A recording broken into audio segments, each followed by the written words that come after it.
ऐसे क्वेश्चन के लिए देखो मोशन अंडर ग्रेविटी का मैंने एक अलग से पूरा वीडियो बनाया हुआ है। 20-25 मिनट का वीडियो आप अच्छे से देखोगे तो सारी चीज़ें क्लियर हो जाएगी। वो मैं आप चाहोगे तो लिंक में दे भी दूंगा यहाँ पे। इस टाइप के क्वेश्चन का टेक्निक क्या है वो मैं यहाँ बता रहा हूँ, ध्यान से देखना।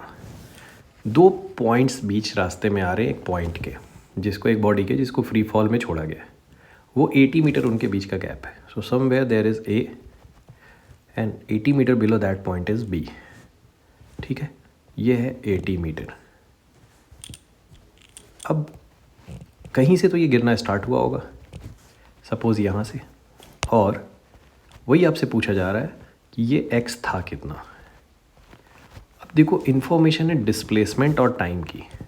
तो सबसे पहले देखो इसमें 2 इक्वेशन होते हैं ना बच्चों के दिमाग में, ठीक है, कि लगानी कौन सी इक्वेशन है और कहाँ से कहाँ तक लगानी है। ठीक है, ये पॉइंट है सपोज करो ओरिजिन O। अब यहाँ वेलोसिटी 0 है। इतना तो क्लियर हो गया कि सेकेंड इक्वेशन ऑफ मोशन लगानी है, क्योंकि डिस्प्लेसमेंट और टाइम का रिलेशन है यहाँ पे अगर आप देख रहे हो तो। ठीक है, अब इक्वेशन कहाँ से कहाँ तक लगानी है। तो यहाँ मुझे दिख रहा है यहाँ इनिशियल वेलोसिटी की वैल्यू 0 है। तो मैं कोशिश करूँगा कि सारी इक्वेशन O से स्टार्ट हो। अननोन कितने हैं हमारे पास, एक तो डिस्टेंस और एक टोटल टाइम। ठीक है, 2 ही अननोन है। इधर का टाइम आपको पता है कि 2 सेकेंड है। तो बच्चों का दिमाग क्या कहता है कि इधर का 2 सेकेंड गिवन है A से B तक का, तो इक्वेशन A से B तक लगाओ, बट लगाना नहीं, क्योंकि यहाँ आपको वेलोसिटी नहीं पता है। तो मुझे वेलोसिटी कहाँ पता है बच्चों, U पे, मतलब U की वैल्यू 0, A ओरिजिन पे पता है। तो एक इक्वेशन में लगाऊंगा O से A तक, फिर एक लगाऊंगा O से B तक। ये हो गया इसका पूरा थॉट प्रोसेस। तो क्वेश्चन का थॉट प्रोसेस समझो, सॉल्यूशन आंसर वांसर सब आ जाता है। थॉट प्रोसेस क्या था, कौन सी इक्वेशन लगानी है, इक्वेशन ऑफ मोशन, क्योंकि डिस्प्लेसमेंट टाइम का रिलेशन है। कहाँ से कहाँ तक लगाना है, एक बार O से A तक और एक बार O से B तक। क्यों, क्योंकि वही वेलोसिटी मुझे पता है। तो जब मैं O से A तक लगाऊंगा तो x की वैल्यू आएगी ut plus half AT square. Initial velocity is 0 plus half gravity t का स्क्वायर। मतलब वो बेसिकली x की वैल्यू है 5t स्क्वायर। अब मैं दोबारा लगाऊंगा O से B तक।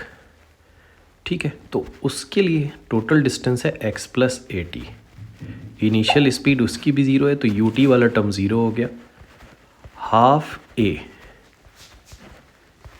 अब थोड़ा ध्यान से देखना, इधर का टाइम मैंने t लिया है और नीचे का 2 है, तो टोटल टाइम हो गया t प्लस 2, इसका होल स्क्वायर।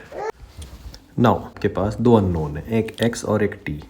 तो इसका सिंपल मेथड है कि x की वैल्यू उठा के यहाँ आप पुट कर दो। तो क्या मिलेगा बच्चों आपको, 5t स्क्वायर प्लस AT। ठीक है, कई बार क्वाड्रेटिक दिखता है बट ज़रूरत नहीं पड़ती है क्वाड्रेटिक सॉल्व करने की। ये 5 है, t प्लस 2 का होल स्क्वायर को आप ओपन कर दो, t square a square plus b square plus 2ab। ठीक है, तो 5t square is cancelled out, AT equal to 20 plus 20t। So t की वैल्यू यहाँ से आ गई आपकी 3 second, 60/20 3 second, and just put this 3 second in first equation. ठीक है, इस इक्वेशन में यहाँ पुट कर दो, तो x की वैल्यू आ जाएगी 5 इंटू 3 का स्क्वायर, और ये वैल्यू होती है 45 metre, and that is your answer 45। ठीक है, तो थॉट प्रोसेस क्या है कि सेकेंड इक्वेशन ऑफ मोशन लगानी है क्योंकि x और t का रिलेशन है, और दोनों इक्वेशन मुझे O से स्टार्ट करनी क्योंकि वहाँ इनिशियल वेलोसिटी मुझे पता है।